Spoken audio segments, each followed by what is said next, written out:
এক পেয়ালা চায়ের উষ্ণ অভিনন্দন। একটু পিছনের দিকে ফিরে যাচ্ছি। 2011 সাল কালীঘাটের টালির চালায় নেমে এসেছিল অকাল দেওয়ালি। সদ্য 21-22 পা দেওয়া এক যুবক তার সেলফোনটা হাতে নিয়ে তার প্রিয়তমাকে ফোন করে বলেছিল, চাকরিটা এবার পেয়ে যাবো বেলা, শুনছ, এইবার কেউ আটকাতে পারবে না, সম্বন্ধটা এই বেলা তুমি ভেবো না। Hello hello hello. আসলে এটা কোনো নেটওয়ার্কিং কোম্পানি বা টেলিকমিউনিকেশন কোম্পানি নেটওয়ার্কিং সমস্যা না, সমস্যাটা মিথ্যা প্রতিশ্রুতির ভারে জর্জরিত নবান্ন একটু নাটকীয়তান্বিত হল। সারা পশ্চিমবঙ্গে যে নাটক চলছে, এই নাটকের বিরুদ্ধে প্রতিবাদ জানাতে ভারতীয় জনতা পার্টির ডাকে আজকে হামলা করার চৌমাথা পড়ে আমরা উপস্থিত হয়েছি।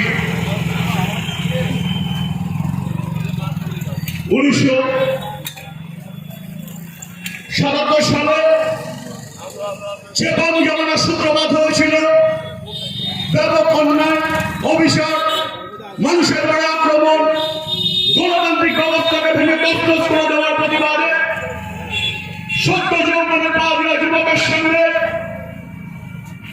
পিতৃতুল্য 80 বছরের মানুষটিও রাস্তায় হেঁটেছিল। তারা চেয়েছিল আকাশের নিচে দাঁড়িয়ে খোলা গলায় সে তার গণতান্ত্রিক অধিকারের কথা বলবে। বেকারি যুবক কি ভেবেছিল হয়তো এবার তার কর্মসংস্থান হবে।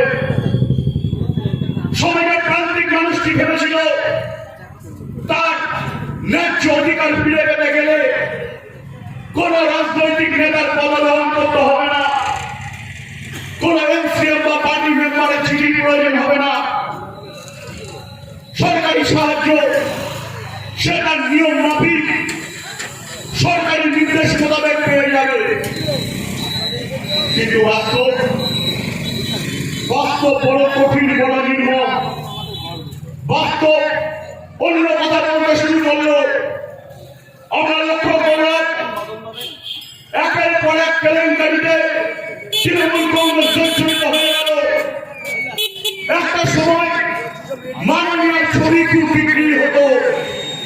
তিনি বলেছিলেন, আমি ছবি বিক্রি করে দল চালাই। আজকে কিন্তু ছবি কেনার কেউ নেই। সুদীপ্ত সেন জেলের ঘাড়ি টানছেন। রোজভ্যালি রেলের একের পর এক বন্ধ হয়ে গেছে। প্রশ্ন রাখি, আজকে কেন দেখা যায় না? নীল সাদা শাড়িতে আইফোন হাতে হাত জল করে দাঁড়িয়ে আছেন মাননীয়া। পায়ের নিচে লেখা আছে সততার প্রতীক। আজকে বিজ্ঞাপন দিতে হয়। বিগত 6.5 বছরের বেশি অতিক্রান্ত